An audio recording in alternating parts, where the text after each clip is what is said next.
Les semences jouent un rôle primordial en riziculture, car elles contribuent à la qualité des récoltes et des rendements et à la compétitivité des produits. Dans la vidéo du thème 3 sur le système de production de semences du Japon et les organisations impliquées, nous avons expliqué comment se déroule la production des semences. Dans cette vidéo, nous allons voir en détail les techniques utilisées et les points importants pour garantir la qualité des semences sur les sites de production. Cette première partie du thème 4 sur les techniques utilisées sur les sites de production de semences aborde les étapes de la préparation des semences à l'inspection des parcelles.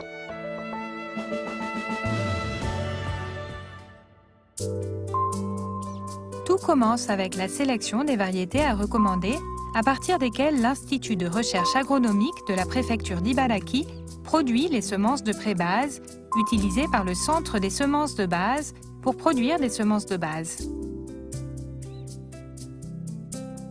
Les semences de base sont ensuite vendues aux agriculteurs semenciers via les centres semenciers JA, acteurs impliqués dans la production semencière.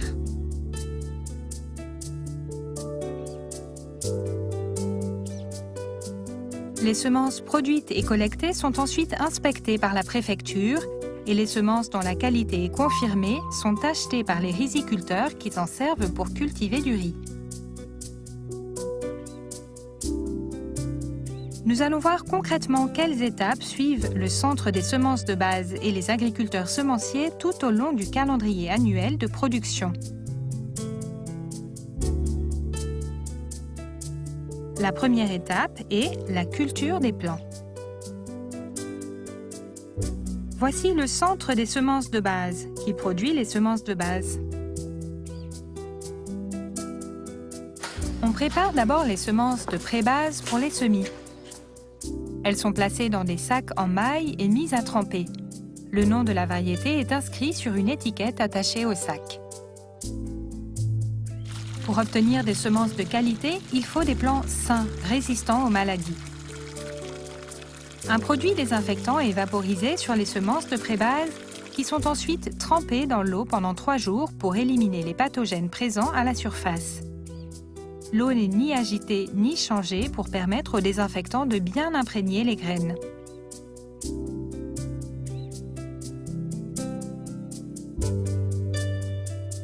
Le 4e jour, l'eau est changée.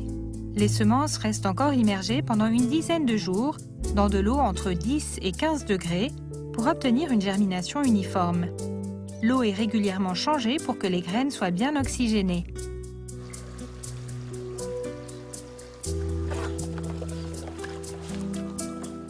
La germination est terminée quand la pousse atteint 1 mm et la graine est bien gonflée. Étape suivante, les semis. Le terreau utilisé est un produit commercialisé spécialement adapté aux semis. Il ne contient aucun corps indésirable comme des semences étrangères et est riche en matière organique. Il offre une bonne aération et un bon drainage et retient bien les engrais.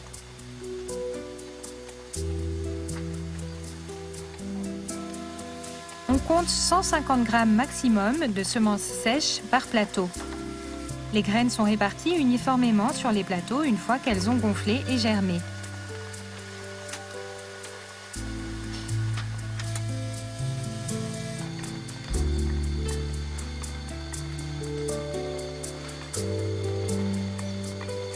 Après les semis, les plateaux sont placés dans un incubateur humide à l'abri de la lumière où la température est maintenue entre 25 et 30 degrés.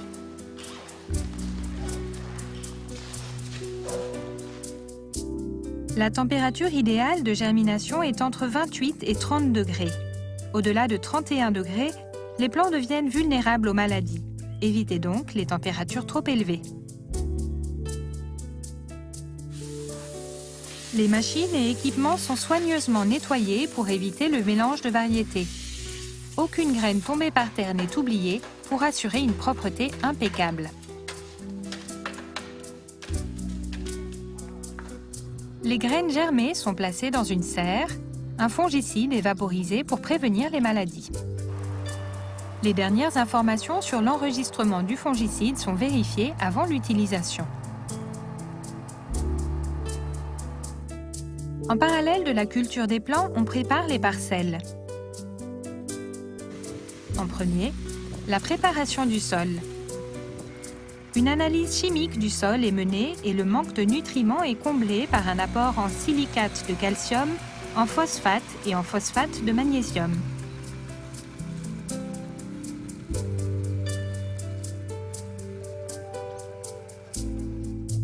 La paille de blé est utilisée comme compost 1 à 2 mois avant le repiquage.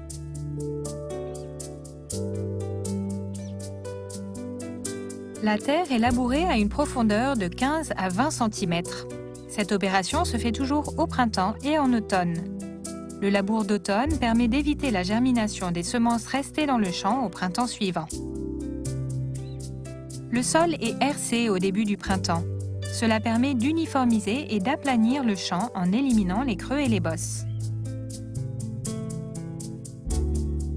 Une fois le sol prêt, la rizière est inondée. Le sol est de nouveau labouré pour être ameubli et soigneusement brassé, ce qui permet aussi d'enterrer les mauvaises herbes. Il est ensuite aplani. Le labourage sert principalement à prévenir les fuites d'eau dans la rizière, uniformiser la surface pour éviter les différences de croissance entre les plants, faciliter le repiquage et améliorer l'enracinement et le développement des plantes.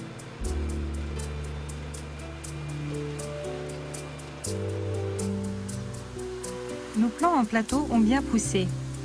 La germination en serre dure généralement une vingtaine de jours. Lorsque les plants présentent 2 ou 2,5 feuilles, atteignent une hauteur de 12 à 13 cm et une longueur de feuille de 7 à 8 cm, il est temps de procéder au repiquage.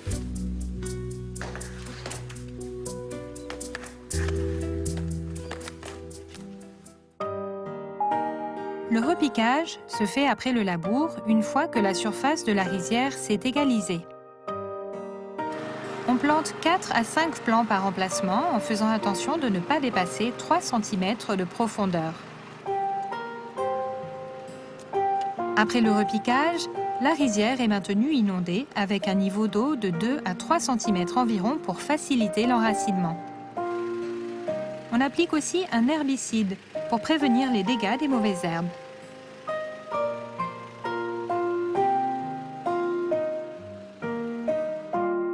Au mois de juin, le point essentiel est la gestion de l'eau dans la rizière.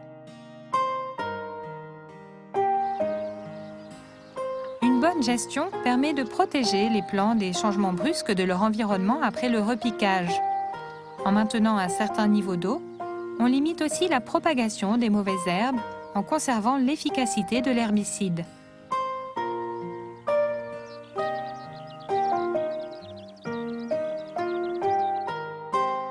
Une fois les plants enracinés, l'arrivée d'eau est donc soigneusement réglée pour maintenir le niveau bas. On effectue un drainage de mi-saison 30 à 40 jours après le repiquage. L'eau est alors évacuée pour 5 à 10 jours et le sol est oxygéné, ce qui améliore la vitalité des racines et permet un enracinement robuste. Cette étape permet aussi de libérer les gaz néfastes du sol et d'éviter un talage excessif. De plus, le durcissement du sol facilitera le retrait et la coupe des plants hors type. Après le drainage de mi-saison, pour prévenir le pourrissement des racines, la rizière est irriguée par intermittence, c'est-à-dire inondée pendant 3 à 4 jours, puis asséchée naturellement pendant une journée et ainsi de suite.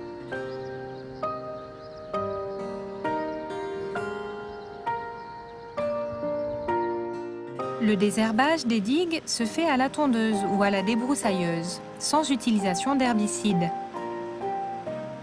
Les herbicides détruisent les plantes jusqu'aux racines, ce qui risque de fragiliser les digues et de provoquer des effondrements et des fuites d'eau.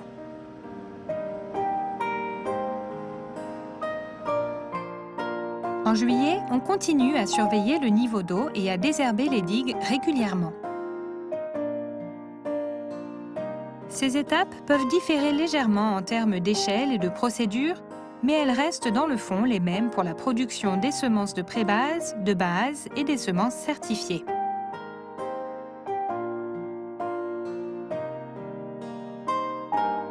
Pour la production des semences, l'une des étapes les plus importantes se déroule pendant la croissance des plants.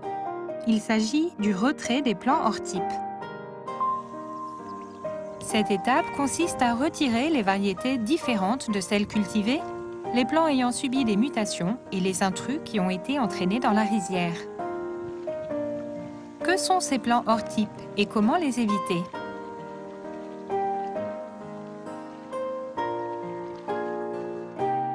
Il peut s'agir de variétés issues de graines tombées l'année passée ou la précédente.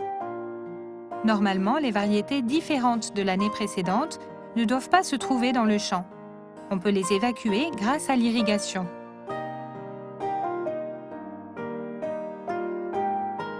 Hors type provenant d'autres champs ou apportés par les machines agricoles. Pour les éviter, il faut soigneusement démonter et nettoyer le matériel. Hors type introduit lors de la culture des plants ou du repiquage. Pour les éviter, il faut bien séparer les différentes variétés et attribuer les tâches à des personnes différentes. Il est bon de différencier les plateaux par couleur ou à l'aide d'étiquettes et d'indiquer clairement le nom de la variété.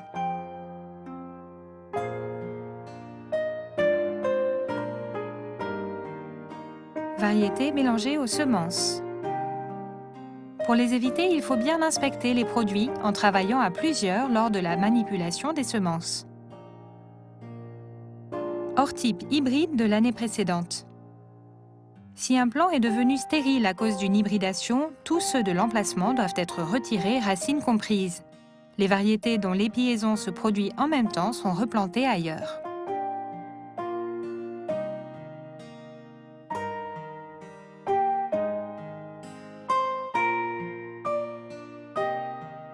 Variétés mutantes. Tout plant présentant un problème doit être retiré jusqu'aux racines.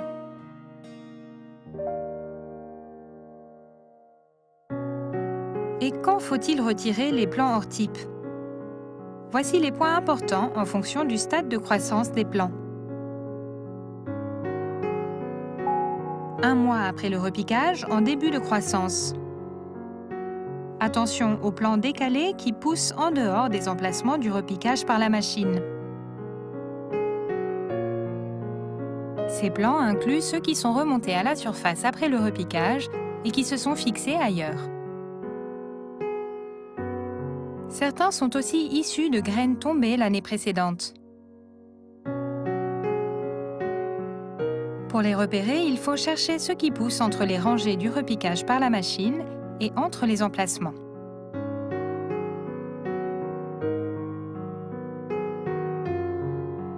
Les plants qui n'ont pas pris racine sont souvent accrochés à des plants sains. Il faut parcourir la rizière parallèlement à la digue et observer les plants 4 ou 5 rangées à la fois.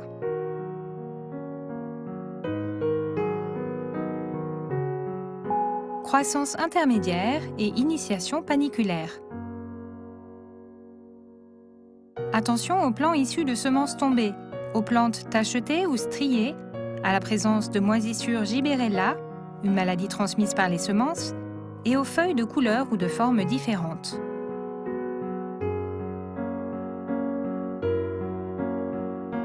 Il vaut mieux retirer tous les plants qui intuitivement semblent différents, y compris leurs racines. Les plants touchés par le champignon Gibberella ont des feuilles de couleur plus claire. Le feuillage et la tige poussent, mais la touffe se flétrit et on observe des spores blanches à la base des plantes. Remplissage de l'épi. Retirez les plants dont l'épiaison est trop précoce et les plants striés. Cela dépend de la météo, mais il faut en principe retirer les plants en avance de 5 jours ou plus.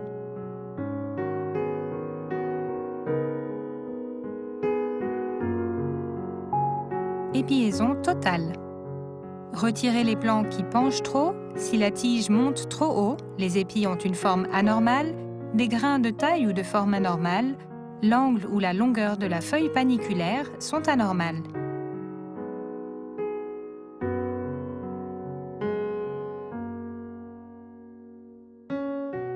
reconnaît les plants à l'épiaison précoce à leur inclinaison. Pour certaines variétés de riz gluant, l'extrémité du plant est teintée de rouge ou de violet. Mûrissement des grains. Attention aux plants stériles, à l'épiaison tardive, à l'absence ou la différence de couleur ou de longueur des arêtes, aux plants à un stade de croissance différent, à la différence de taille ou de forme de l'enveloppe et de densité des grains. Les plants stériles ne penchent pas car ils ne mûrissent pas, ce qui permet de les reconnaître facilement. Les plants stériles doivent être retirés, racines comprises.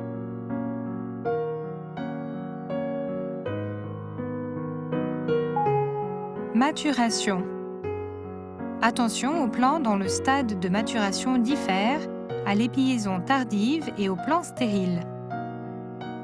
Si la plante reste verte et ne penche pas assez, il faut couper tous les plants de l'emplacement. Avant l'inspection de la parcelle, les plants hors type sont entièrement déracinés. En cas de faux charbon du riz, tous les épis infectés par la maladie doivent être coupés.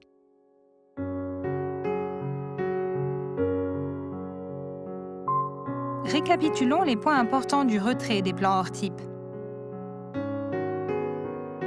De l'initiation paniculaire à la maturation, les plants hors type doivent être retirés avec leurs racines.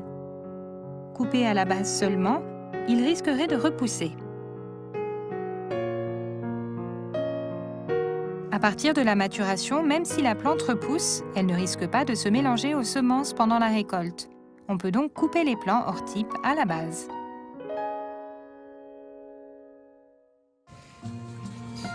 Nous allons voir comment le Centre des semences de base et les agriculteurs semenciers procèdent au retrait des plants hors type. D'abord, le Centre des semences de base. On retire les hors types qui diffèrent clairement de la variété cultivée pour éviter le mélange de plusieurs variétés.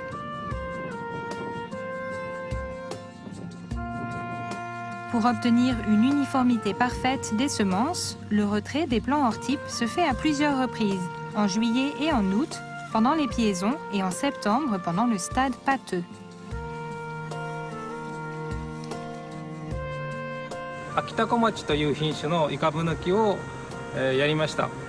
で、イカブ抜きはだいたい4回入ることになってて、今回入ったのは出水期直後のイカブ抜きになります。人数は多い時で7人から8人ぐらいですね。で、少ない時で4人ぐらいで入ってきます。1人で4本から5本イカブ抜きは見ていきます。それ以上になると見落とししやすいというのと目が届きにくくなってしまうんで、なるべくなら5本までかなと。見方はですね、イカブ抜きやるときは真下、こっちの下を見るんじゃなくてちょっと先ですね、 1.5 メートルから2メートルぐらい、このぐらいの先で見るようにしてます。その方が見やすいので。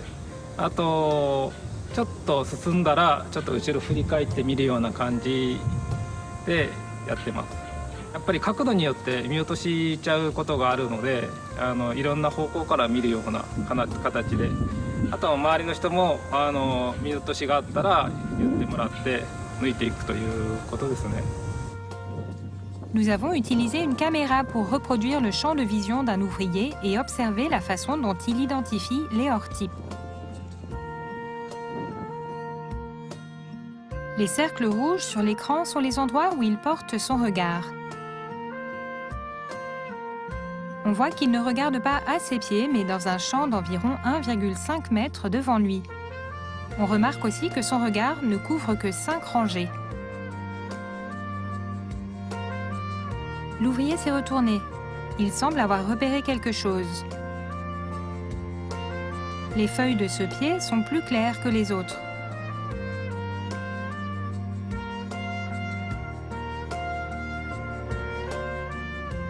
Il s'agit sans doute d'un plant strié. Puisque l'épiaison vient de se produire, l'ouvrier retire le plant jusqu'à la racine.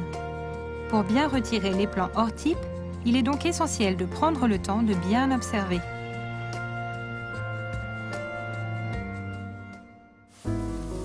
Ici, les plants hors type sont retirés dans la parcelle d'un agriculteur semencier. Comment les agriculteurs repèrent-ils les plants à éliminer?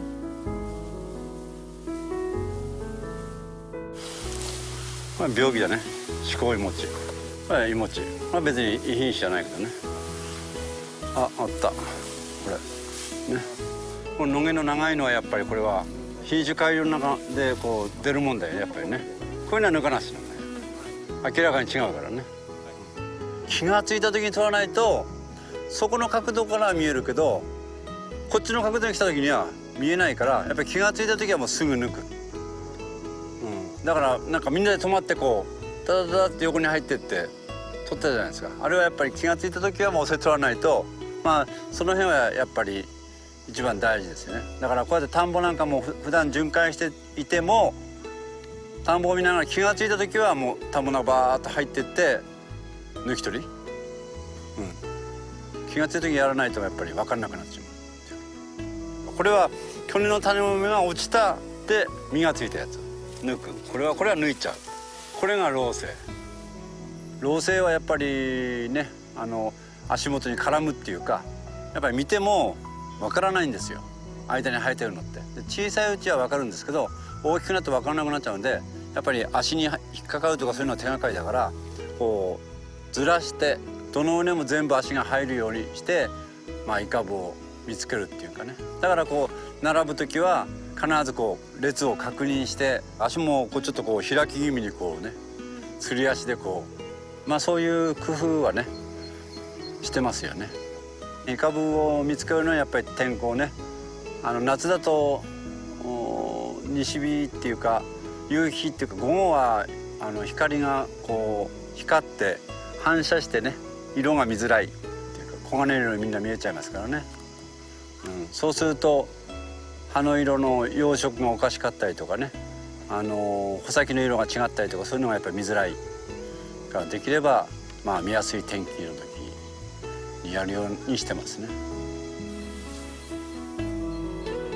Pour bien retirer tous les hors-types, la règle de base est donc enlever tout ce qui est douteux, et ce, dès qu'on a repéré quelque chose. En juillet, on épand des pesticides chimiques pour éloigner les nuisibles et les maladies. Pendant cette étape où se forme la panicule et les tiges, l'apparition de nuisibles ou de maladies peut avoir une grande incidence sur la croissance des épis et le rendement. C'est pourquoi il est important de les prévenir soigneusement afin d'améliorer la qualité des semences et éviter les dommages.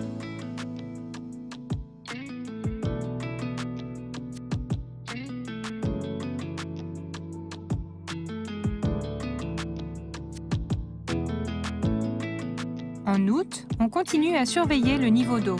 On procède de nouveau au retrait des plants hors type et à l'épandage de pesticides.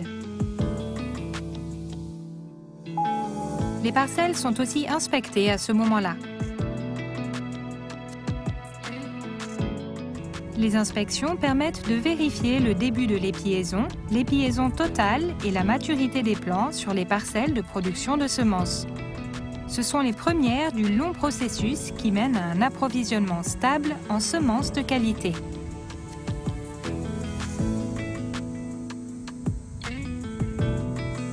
Chaque parcelle et son périmètre subissent une inspection visuelle soigneuse des plants et du pourtour de la rizière. Les inspections servent à vérifier l'éventuelle présence de plants hors type ou de nuisibles et de maladies et la croissance des plants. Les inspections des parcelles sont menées à 2 reprises, au moment de l'épiaison et pendant le stade pâteux, selon les critères suivants. Pas de plants de variétés étrangères, pas de plantes étrangères. Peu de mauvaises herbes. Pas de maladies transmises par les semences. Moins de 20% de dégâts par des nuisibles ou des maladies ou liés aux phénomènes météorologiques. Pas d'anomalies particulières au niveau de la croissance des plants. 番号順に参ります。533番。はい、三角です。はい。